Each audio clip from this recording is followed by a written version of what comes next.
Pilot बनने के अपने सपने को पूरा करने से लेकर ऑपरेशन गंगा का हिस्सा बनने तक पायलट प्रभावक शिवानी कालरा ने अपनी कहानी साझा की है। तो चलिए शुरू करते हैं। बहुत से लोग बड़े होकर क्या बनना चाहते हैं, इसके बारे में सपने देखते हैं और निबंध लिखते हैं, लेकिन शायद ही कभी उस करियर पथ पर चलते हैं। हालांकि शिवानी कालरा ने पायलट बनने के अपने बचपन के सपने को पूरा किया, जो उन्होंने स्कूल में एक निबंध में लिखा था।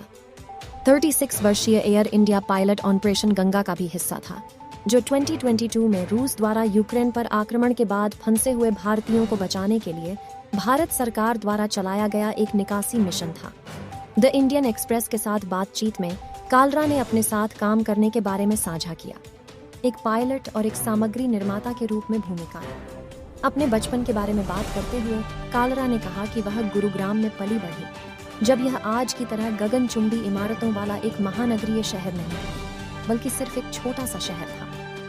मेरी माँ एक शिक्षिका थी और पिता एक कंपनी में महाप्रबंधक के रूप में कार्यरत, इसलिए मेरी परवरिश बहुत नियमित रूप से हुई। मेरे माता पिता ने मेरे और मेरे 2 भाइयों की शिक्षा पर जोर दिया और हमें अपने सपनों को पूरा करने के लिए प्रोत्साहित किया, उसने कहा।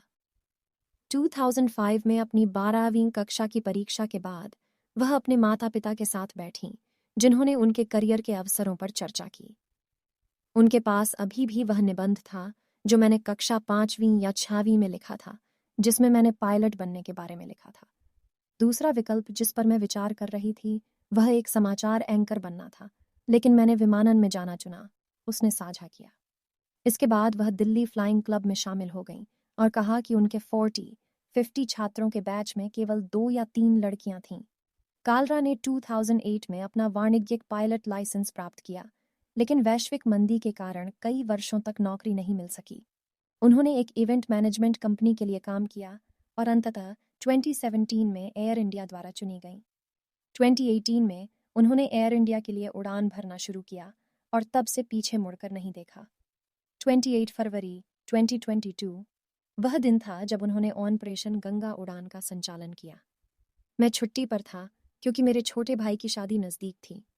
हालांकि जब मुझे ऑपरेशन गंगा मिशन के बारे में फ़ोन आया तो मुझे पता था कि मुझे यह करना ही है, उन्होंने साझा किया। मिशन के लिए 5 पायलट थे और वह अकेली महिला थीं। उन्होंने बोइंग 787 ड्रीमलाइनर पर 249 यात्रियों को बुडापेस्ट से नई दिल्ली पहुंचाया। यह कुछ ऐसा था जिसे मैंने कभी अनुभव नहीं किया। जब हमने भारतीय हवाई क्षेत्र में आने की घोषणा की तो छात्र भारत माता की जय और वंदे मातरम के नारे लगाने लगे। अपनी कठिन यात्रा के बाद सुरक्षित रूप से घर आना उनके लिए एक बड़े क्षण जैसा लगा, कालरा ने साझा किया।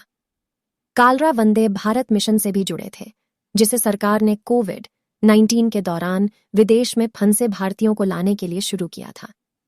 वह एक व्यस्त समय था क्योंकि हम 13-14 घंटे की उड़ान भरते थे और फिर बिना लंबे समय तक रुके वापस उड़ जाते थे। हमें विमान भी खाली नहीं करने दिया गया। मैंने मनीला, हांगकांग, सिडनी, मेलबर्न और यहां तक कि इटली से उड़ानें संचालित की, उसने कहा। कालरा, जिनके अब इंस्टाग्राम पर 6.93 लाख फॉलोअर्स हैं, ने साझा किया कि एक प्रभावशाली व्यक्ति होने के साथ साथ अपनी जिम्मेदारियां भी आती हैं। जब मैंने अपना इंस्टाग्राम अकाउंट शुरू किया तो मैं बस लोगों, खासकर लड़कियों को अपने सपनों को पूरा करने के लिए प्रेरित करना चाहता था। मुझे लगता है कि माता पिता की यह धारणा है कि पायलट होने का मतलब बहुत सारे बलिदान है। हालांकि यह एक चुनौतीपूर्ण काम है, लेकिन इसका मतलब यह नहीं है कि महिला पायलट अपने परिवार की देखभाल नहीं कर सकती हैं। यह अद्भुत लाभों वाली किसी भी अन्य नौकरी की तरह है। यह आपके क्षितिज का विस्तार करता है और आपको दुनिया की यात्रा करने का मौका मिलता है, उसने कहा। कालरा ने एक विमानन अकादमी भी खोली है जो उम्मीदवारों को सहायता और प्रशिक्षण प्रदान करती है। वह भारतीय महिला पायलट एसोसिएशन की सचिव भी हैं। कालरा ने कहा कि इसका उद्देश्य भारत में अधिक महिला पायलटों को बढ़ाना है। नागरिक उड्डयन महानिदेशालय (DGCA) के अनुसार देश में 15% पायलट महिलाएं हैं, जो वैश्विक औसत 5% से 3 गुना है। कालरा ने कहा कि उनका लक्ष्य 2025 तक इसे 25% तक बढ़ाने का है।